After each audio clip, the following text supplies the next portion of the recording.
Hello and welcome to this Power Breakfast sponsored by the Collective Empowerment Group. My name is Dr. Bobby Manning. I'm blessed to be the president of the Collective Empowerment Group and so blessed to bring these resources to you as we seek to use our collective strength to empower our community. I want to invite you to go to our website, which is www.empowerdmv.org for more information about the Collective Empowerment Group. We are a group of churches and local businesses in partnership with those businesses and local banking institutions to bring economic empowerment to our local community. And I want to encourage you, if you are a business owner or a church leader, to make sure that you are connected with our organization. If you are a business owner, you being connected to the Collective Empowerment Group allows you to bring your collective strength to the table to empower our local community. It also opens opportunities for networking with other businesses and in the faith community while you build your potential client pool in the faith community. If you are a church leader, being a partner, a member church of the Collective Empowerment Group allows you connection with the local business community, discounts and special incentives with our strategic partners and local businesses, as well as informational and team building sessions and seminars that we host on a regular basis, including ones like we are doing today, as we are gathering these incredible leaders to discuss this very, very important topic. A righteous response. DMV leaders discuss steps to combat systemic injustice. I want to say welcome to everybody who is joining us on Facebook Live, and I want to encourage you to click the share button for your timeline so that your timeline can benefit from this important discussion with these incredible local leaders. I'm very excited to begin this conversation, and let me introduce our esteemed panel. First is Reverend Dr. Tony Lee. Reverend Lee is the pastor of the Community of Hope AME Church. He is also a contributing author to multiple books. He's the board chair for Community Builders, which is a local nonprofit here in the DMV, and he's an on-air personality for WPGC 95.5. I love listening to Sunday Morning Hope when I'm on my way to church. Reverend Lee, thank you so much for joining us today. Thank you so much for having me, and thank you for listening. Of course, of course. We also have Reverend Charles McNeill. Reverend Charles McNeill is the pastor of the Unity Baptist Church here in DC. He also serves as the faith-based liaison of the office of the Prince George's County Executive, Miss Angela Also Brooks, and is the president of the Baptist Ministers Conference of DC and vicinity. His work is substantial in our community, and I want to say thank you so much, Reverend McNeill, for joining us today. Thank you so much for allowing me to come. Absolutely. And then we have none other than Reverend Dr. Jonathan Weaver. Reverend Weaver is the pastor of the Greater Mount Nebo AME Church. He's also a board member of Industrial Bank, which is a regional Black-owned bank.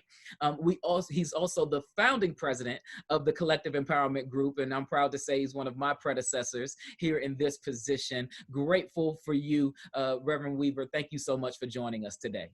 Glad to be with you, Dr. Manning.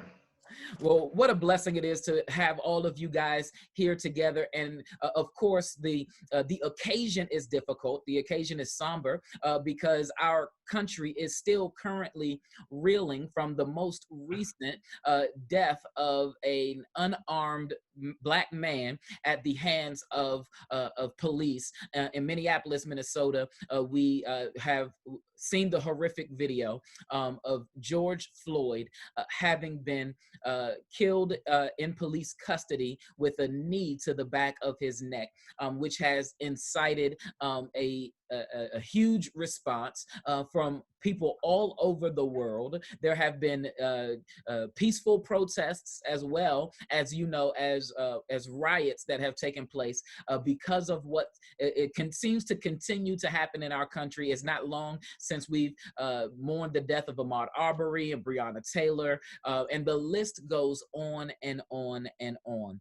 So I wanted to bring you guys together because you are foremost authorities in such matters, and I'm grateful for each of your leadership in these matters. And just begin with, if each of you can just share with us some opening thoughts. What are you feeling emotionally, philosophically, theologically, biblically, as you watch the news and see what's going on in the world around us? I want to ask Dr. Weaver, if you open us, if you just kind of share some of your opening thoughts. What took place last Monday was personally haunting for me. I even shared with my congregation virtually on Sunday that nearly 50 years ago in a city in the South, no need for me to mention the name of the city, but nevertheless, I was taken out of a car, parked, so I was parking while black. Police officer indeed pointed a shotgun in my face. And I literally was taken to a jail. And at about 2 o'clock in the morning, a police officer stood behind me and put his right arm around my neck. Wow. Only to find out that the next morning I was taken before a judge, and the judge never looked at me and simply looked at the police officer and said, "What are the charges?" And he said, "I'm charging this man," that this man was charged with disorderly conduct and insulting a police officer. I was convicted, 6 months probation and a $500 fine. And so when I saw what happened to George Floyd last Monday, memories came haunting me and came back to me. But the reality is that it's not only happened to George Floyd, certainly perhaps to the extent that he was murdered. I came out there relatively unscathed, but the reality is this is something that Black people and Black men in particular are subjected to on a regular basis. And so therefore, those of us here in Prince George's County, Maryland, should not be sort of resting on our laurels and to think that because we live, relatively speaking, in comfortable homes, doing pretty well in terms of jobs, that it could not happen to us. I certainly have a great deal of respect for our local police officers and the police chief, but it only takes one bad apple, as we have found out, that it could happen to any one of us. And so we're challenged to make sure that after what took place last Monday, that we remain energized and indeed mobilized to bring about corrective action. Absolutely. Thank you so much for sharing your experience and how you've connected it to our current responsibilities. Reverend McNeill. Yes, as Dr. Weaver has said, it reminded me when I first started pastoring in Oklahoma as a young man, young pastor. One of my mentors was Reverend Rice. I, at that time, was an AME pastor, and we were in Oklahoma, and we were desegregating a pool. And as Dr. Weaver said, to have the Klan to take you out into the woods and to really threaten you as a young pastor in Oklahoma, just leaving North Carolina for the first time and being exposed to that and the fear of death and saying, what have I done? Only thing we wanted to do was just to desegregate a pool for kids to get into a pool to swim. And when I saw what happened last Monday, tears rolled down my eyes. All of that emotion, all of, I can even say feelings of hate rose up in me. But because of my experiences and because of my calling and what God has put in me, I was able to say, okay, what shall we do now? What are some of the steps that we need to do now? So that's why it's so important now that one of the cries that we have is a cry of peace, is a cry of mobility, it's a cry of change. It's a cry to look at what can we do to change some of the systemic stuff that is going on within into the justice system. How can we as African Americans be able now to rally our folk, to get them to the polls, to have them to understand that the fight is not over. The battle, we won a few battles, but the war continues. Mm-hmm. Absolutely. Reverend Lee. And I think it's interesting how all three of your panelists would actually be able to have stories of issues, whether it's around white supremacy or systemic racism. Mine would be, if I was to tell it, of being snatched up by the jump out squad in New York City, etc. Or I could talk about issues here in Prince George's County as well. In this season, I think one of the challenges for me during the season is you realize how many different tracks Black people have to deal with life coming at them. So you're in the middle of a pandemic which affects African Americans more, which showing these various disparities that are impacting African Americans, whether it's healthcare disparities, whether it's food insecurity, all these different disparities. And so you're navigating a pandemic, and so the church is trying to help us navigate that, help take care of folks in that. In the middle of that, then you've got to deal with watching someone just murdered in front of you by police. Watch them murdered by police. And so that's bad enough, just the act itself. Mm-hmm. And having to watch that and all that brings up, and the post-traumatic stress disorders that it brings up for all of us, and the various memories, et cetera, brings up. Then you have to deal with the fact that not just did the killing happen, but then you have to deal with the fact that justice seems to be too slow moving in the case. So the killing by itself is bad, right? But then in addition to it, you have to deal with the fact that there seem to be two separate sets of justice systems, one for Black folks and one for white folks. In addition to that, you just got to deal with what it means to just have regular life coming at you. Mm-hmm. Loved ones may have passed during this season, dealing with your own health issues, dealing with your kids are driving you crazy, dealing, all of that stuff. And you're navigating all of that at the same time and trying to keep some modicum of sanity. And folks are expecting you not to explode. And so I think that is what I've been grappling with right now, is just the various ways we have to grapple with all that's happening all at the same time and try to make some kind of sense out of it and try to organize in a way so that we can reach our people at multiple levels. That we can't just reach our people around criminal justice. Mm-hmm. And the fact of the matter is that many of the riots that burned down certain areas have created new food deserts. Mm-hmm. The grocery stores were burnt down, and places where they got their food was looted. And so now we're going to have to figure out, so as we're navigating and figuring out this stuff, we have to figure out how to mobilize and how to do some things in ways that meet our people in different areas all at the same time. And I think that in some ways can feel a bit overwhelming as we're trying to figure out what to do. Absolutely. And you lead us right into, I think, an important part of our discussion, Reverend Lee, is I want to ask you guys, what are the true pillars of fighting systemic injustice?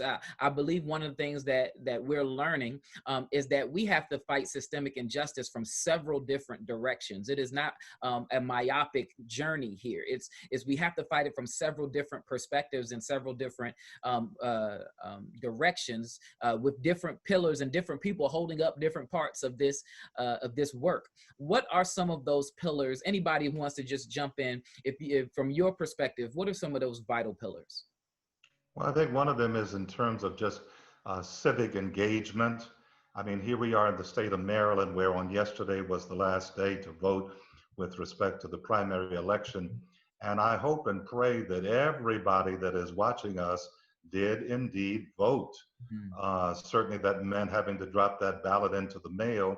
But before you know it, November 3rd will be here. And Lord knows we need to make sure that people are educated. And it's beyond just voting for the president, but it's also the other positions as well, even down to the level ultimately of county council, state's attorney, the judges. Most of the time, and I must confess, I've fallen into this category in the past, not even knowing really the credentials or the backgrounds of candidates, say for circuit judge, but we need to make sure that we are becoming far more informed. That's number one. But it goes beyond voting. After we have voted, what are we going to do? Mm-hmm. We've got to make sure that we are showing up at county council meetings. We've got to be going over to Annapolis. And even if you don't make it to Annapolis, go online and take a look at the legislation that's being suggested or proposed. And beyond that, I would also say that we've also got to start training and grooming other people from within our community that have our best interests at heart to vote for elective office.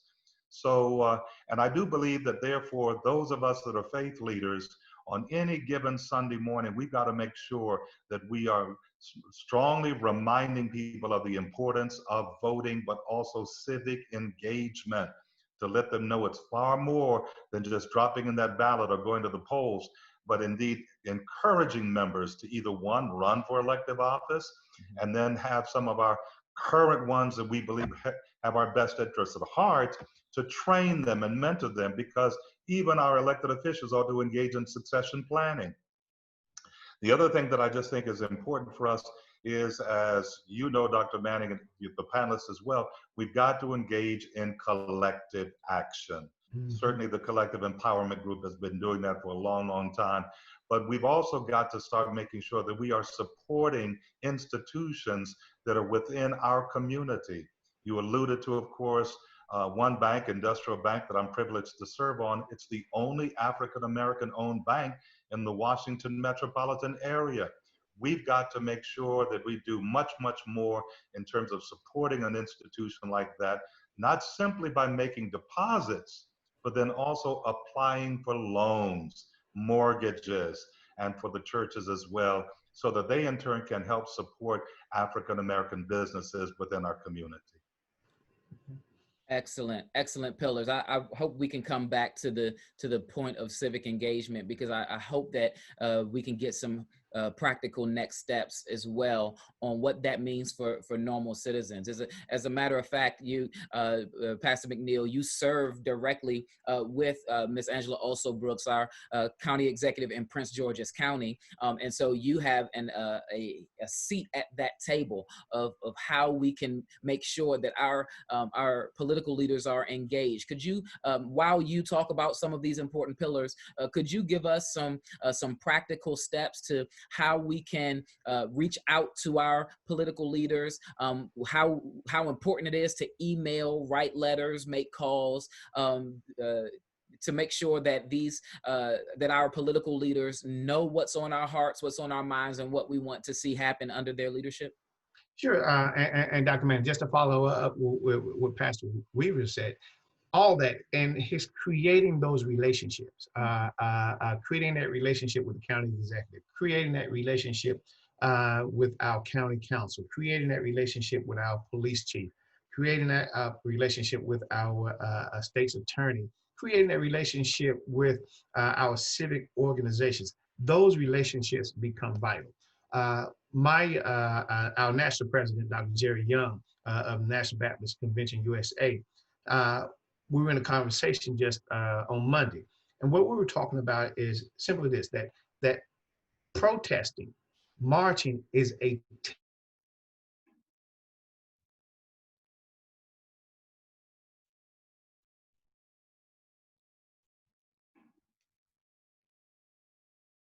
the issues that are at hand.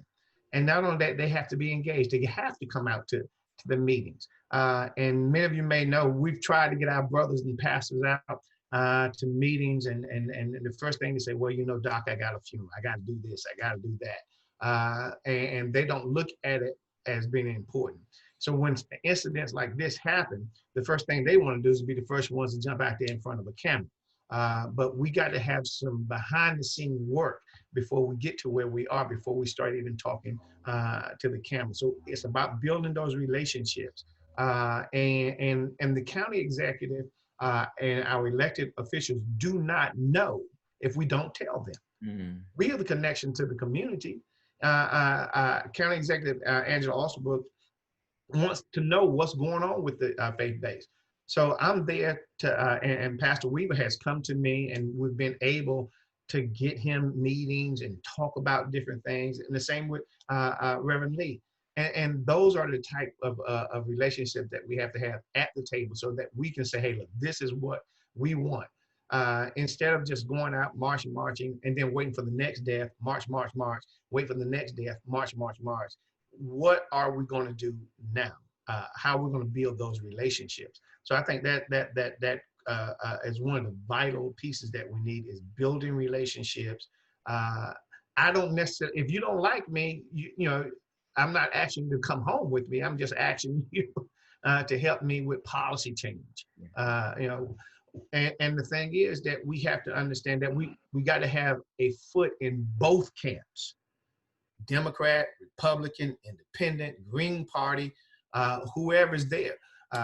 One of my person that I really admire was Floyd Flake. And Floyd Flake always said, he said, whoever sits in the mayor's seat in New York, I have a relationship with. Mm-hmm. And that's where we have to get. We got to make sure that who's sitting in the seat that we have a relationship. Now, with the current administration, I don't know. Pastor Weaver and Pastor Tony would have to pray with me on that, and they probably have to anoint me a little bit, Bobby, on that one. But though it's about relationships. Absolutely. I have listed as one of our pillars is allies in power. I believe, as you're saying, that if real change is going to happen, it's got to happen at the legislative level. And we got to know who those people are and have those relationships with those people, and not just clergy. I mean, our elected leaders, our political leaders, owe as much to the church member as they do to the church pastor. We voted you in office, and so if you're going to sit and read my email, you're going to read my letter, and if I don't hear back from you, I'm going to call your office because we want to see these legislative changes happening. And I believe that's one of the things, as you said, Dr. Weaver, that we should know what's going on in Annapolis outside of when tragedy happens. And I'm talking about Annapolis because all of us are in Maryland in this sense, but we got to know what's happening in downtown DC. We got to know what's happening in Richmond, Virginia.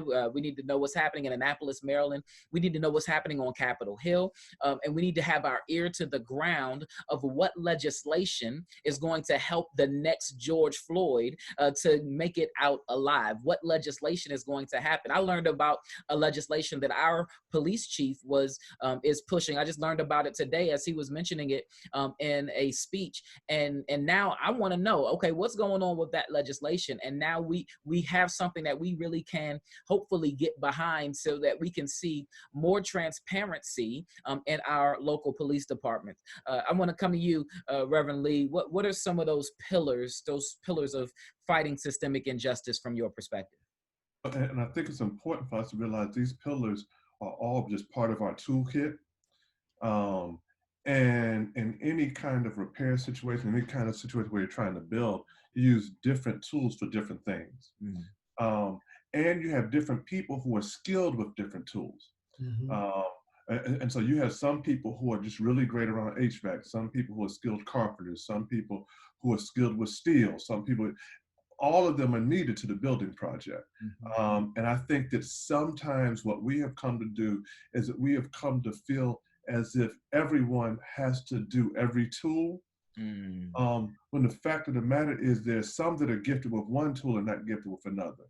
So protest and demonstration is a tool, but it's one tool in the toolbox. Mm-hmm. The civic engagement is a tool, but it's one tool in the tool. And what happens is that protest or demonstration can actually strengthen the hand of civic engagement, can actually strengthen the hand of the person who's on the inside. So if you got the person who's on the inside, you can't demonize the person who's on the inside just because they're on the inside of an administration you don't like. They're on the inside because that's their role and they've got a tool to use there. Then you're demonstrating on the outside. That gives a level of pressure that allows them then to have a level of strength on the inside to push some stuff that they couldn't push unless there was some heat on the outside. Mm-hmm. So sometimes you have to have all of these things kind of happening at the same time to be able to connect, to be able to work it, and in different areas. And so we have to be multifaceted as we're navigating this stuff, understanding that these various tools each have, that the other tool that we have to make sure, and I'm glad we're here with the Collective Empowerment Group, is the economic tool. Because what happens is you have to be very careful about who's funding your revolution. Because the great political scientist Ron Walters, and I'm paraphrasing him, but basically he said that whoever funds your revolution or funds your movement literally has the power over which way you're going and the way you're doing things. And so you have to be very, and that's why we need this economic foundation so that we can fund ourselves, so that we don't have to run to everybody else to fund us. Because if we learned anything in the last federal election, it was that we were depending on people to fund organizing and mobilizing Black folks, and the DNC decided to send their funds a different direction, chasing after some other folks who ended up at the end of the day going in their own direction. But we have to be able to fund that ourselves. But if we don't have the economic strength to do it, then we're waiting on other folks to fund our revolution. So I think the economic piece is extremely important because the reality is that money is a major factor in driving these engines. Excellent. Can I ask you guys this question? There's one aspect or pillar that I think maybe we, in my opinion, sometimes can overlook. And this is where I have been on the wall, at least for the last couple of weeks, is this issue of our white allies. I truly believe this, and I want to get you guys' feedback and opinion on this, that it can't just be us trying to tear down a house that we didn't build. That in order to tear down this house that we didn't build, we have to engage the people who built it or the people for whom it was built.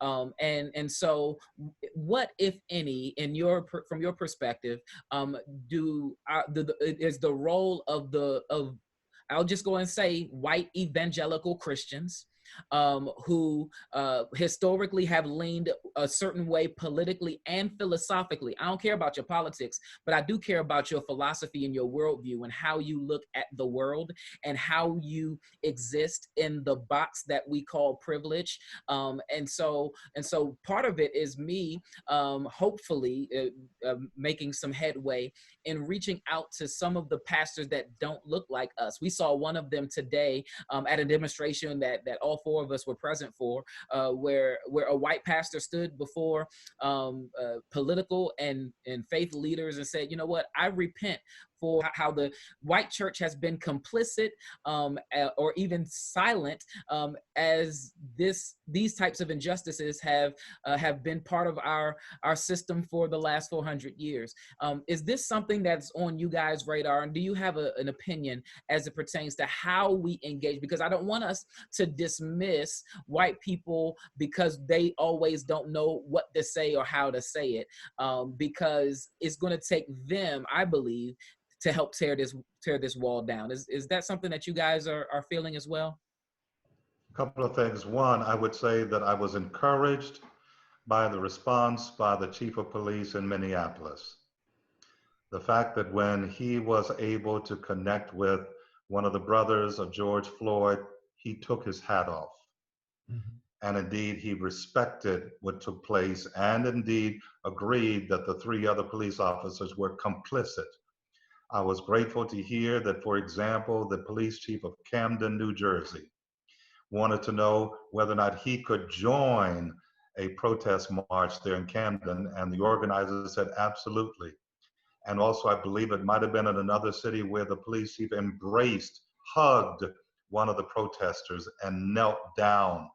So there is some movement in large measure because this time people saw what took place. It was very graphic last Monday, and millions of people have seen it all over this world now. I do believe that there's at least some movement, even when you take a look at the racial composition of the demonstrations. There's a significant number of young white people that were horrified by what they saw. And I hope and believe that there's going to be some sense on their part that this is going to require us to make some changes as well. This cannot, we won't be able to have systemic change unless the perpetrators of the systemic process are a part of it as well. Otherwise, if they are simply on the sideline, they will do all that they can to maintain the current situation. So I think it's incumbent upon the white population, and it certainly will be interesting to find out how our white brethren and sisters in the faith community will respond to this. Made me wonder how many of them addressed it on this past Sunday in their own messages. But the reality is that if we're really going to affect change, clearly there has to be connection with not only other whites, with white people, but also others within the ecumenical community, within the Muslim community, within the Jewish community, if we're truly going to become the United States of America, because right now we're not. That Kerner Commission report back in 1968 said that we are, in effect, two nations here, one black, one white. And here we are in the year 2020, and I'm afraid we're still there. So it's going to take more than those of us as African Americans, but it's clearly going to have to take people of goodwill from the white community to truly want to see change to take place. Now, the reality is there will be some that will not want to give up their privileged status and also their level of power. And we've got to acknowledge that and realize that. But there will be others, I pray, that will in fact realize that there's got to be a shift that takes place. Amen. Yeah, I as I go back to relationships and building those relationships, but also we have to control the narrative. We cannot, I think we need to incorporate, as King did, bring all people into the movement, but we still have to control the narrative. We cannot, as Tony has alluded to, we cannot let anyone else buy our narrative or control what we're saying. I believe in bringing in those allies, those who will help us.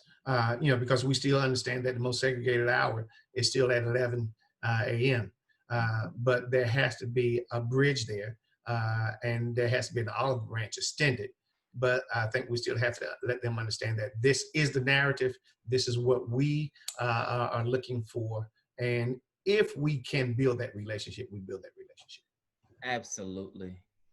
And so for me, I believe King showed in the civil rights era, showed us the significance of allies and us, moving together. I do think, though, that we have to deal with the difference in symbolic alliance and systemic alliance.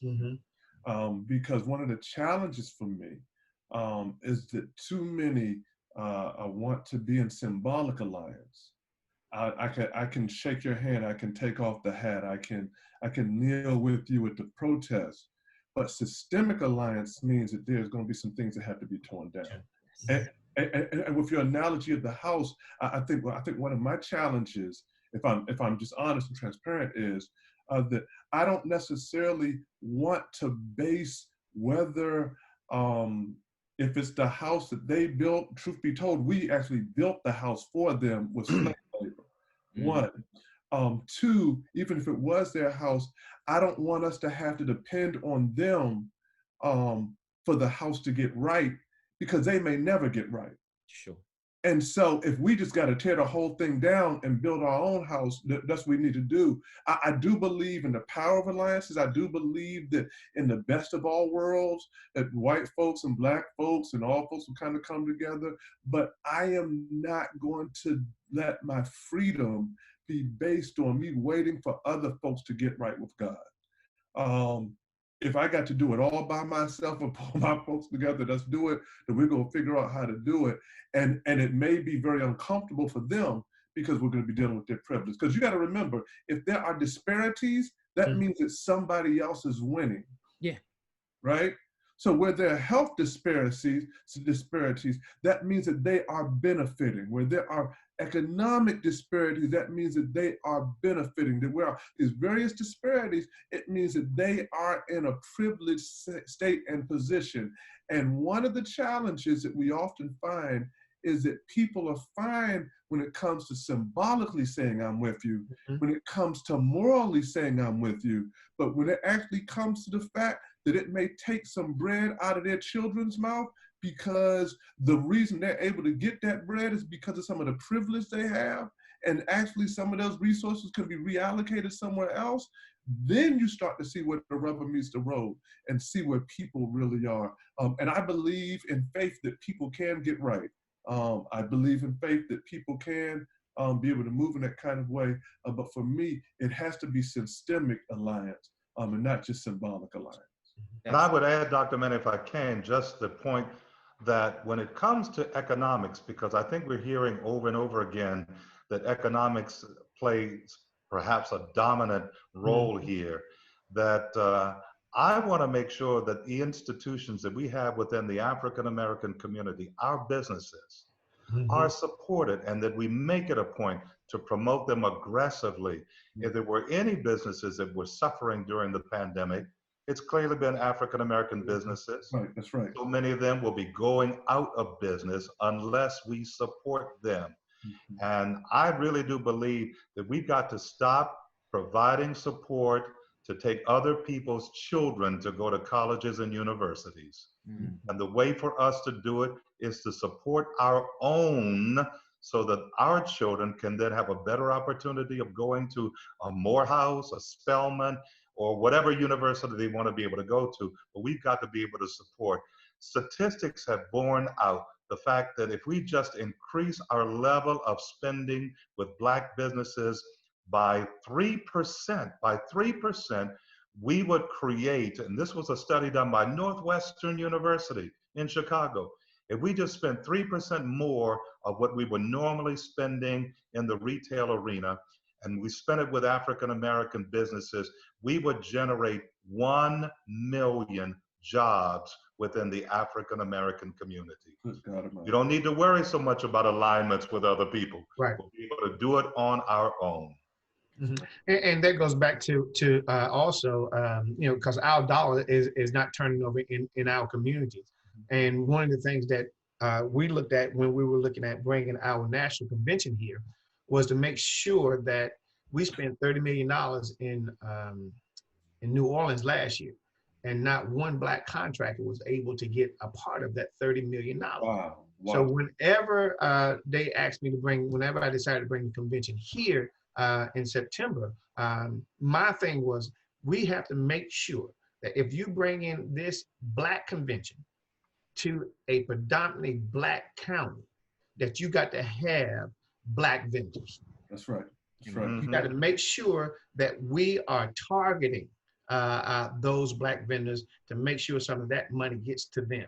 I don't, the Gaylord and all those other guys, they're going to make their money, but we need to make sure that we push, even in our conventions and national conventions and local conventions, that we push our money to some of those local Black vendors.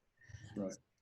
Excellent perspectives, gentlemen. Let me ask this question because I know there are many who are watching that want to know locally here, what can we do? What are some boots on the ground measures, opportunities that we have right here in the DMV, whether it's demonstration or political engagement or voting or whatever the case may be? What are some boots to the ground opportunities that are available to us right now? We're watching TV and we're seeing demonstrations all over the country, particularly for our younger viewers. What are some ways that we can engage immediately? Anybody? So I think a couple of things. One, I think that most of our churches have buildings.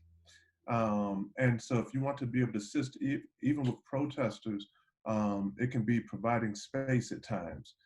Especially with the curfews, et cetera, providing space, especially mattering on where you're located, et cetera, providing space, organizing space, so space for folks to meet and talk. Now, that has to be socially distanced and all those kinds of pieces. You're making sure we're keeping everyone well. and safe.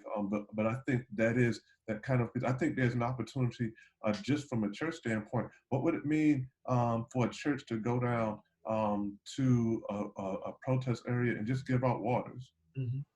Just basic stuff to say the faith community is here with you. We want you to be peaceful. We want you to be hydrated here. That we were blessed when things first popped off in Minneapolis. We talked to a presiding elder, AME presiding elder Smith in Minneapolis, and Community of Hope, one of our partners, as well as Bishop Frank Reed. We sent them 7,500 masks because, and remember, this was when it first popped off in Minneapolis, and that was the hotbed, and it wasn't popping off all over the place. We talked to her and said, what can you use? She said, well, these protests are popping off, but we still need masks around here. And so we FedEx 75, we had a mask distributor, we FedEx 7,500 masks. So you can use your resources to be of assistance there. But I will say this, there's gonna be a need in this season for us to also be like Jesus. When Jesus was with the disciples and he saw folks coming and he said, how are we gonna feed them? But he already knew what he was gonna do. That Jesus saw the need before it actually got up on them. We're also gonna have to look through those kinds of eyes. Once I said earlier, that if we look at it right now, we realize that many of those protests are actually like super spreader events. Coronavirus hasn't gone anywhere. And folks are not you can't social distance in a protest. And we've had it happen. And so we may be looking at an uptick all over the nation if coronavirus is what coronavirus has been.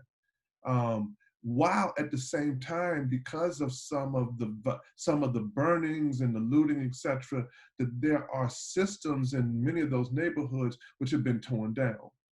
And so then folks are going to be looking for how to get some of the basic sundries, groceries and toilet paper and those kinds of pieces. We need to be thinking ahead about how do we do that, especially if there's a spike.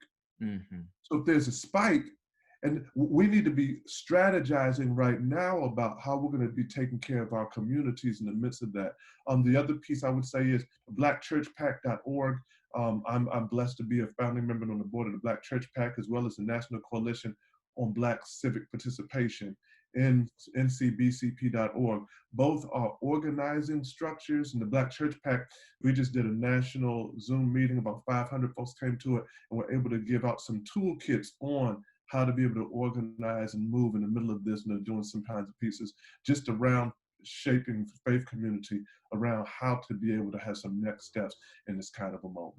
And so are those toolkits still available on the website, Reverend Lee? Yeah, if you go to Black Church PAC, a PAC is spelled PAC, Political Action Committee.org. And if you go there and just basically get signed up, then we'll make sure to be able to get that stuff out to you. Just sign up on the contact list and let us know kind of what you're interested in. And we'll help you get plugged in. There will be several meetings regionally. And so we're going to be shaping some regional initiatives to be able to help. We had a meeting yesterday. It was for clergy 50 and under.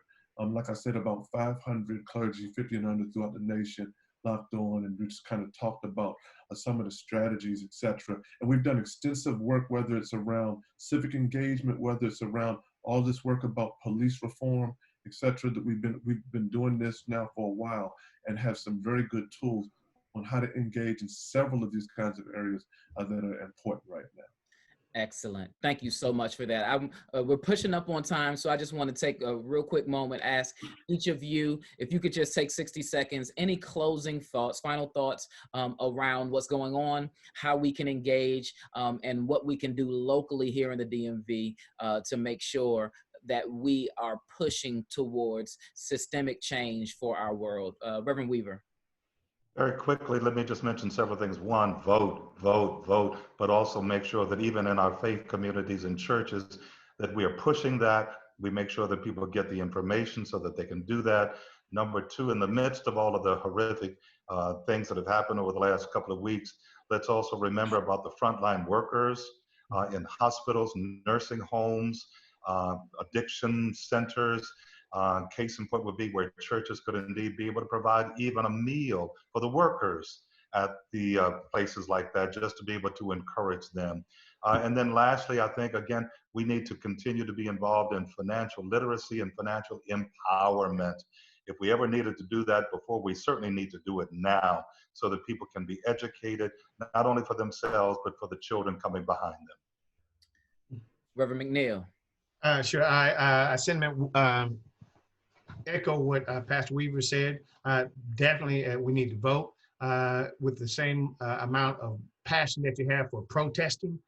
We need to have that same passion when it comes to voting, especially in November.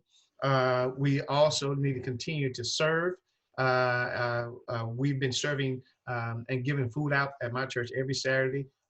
We have a partnership with Trader Joe's. We give that food out to the community.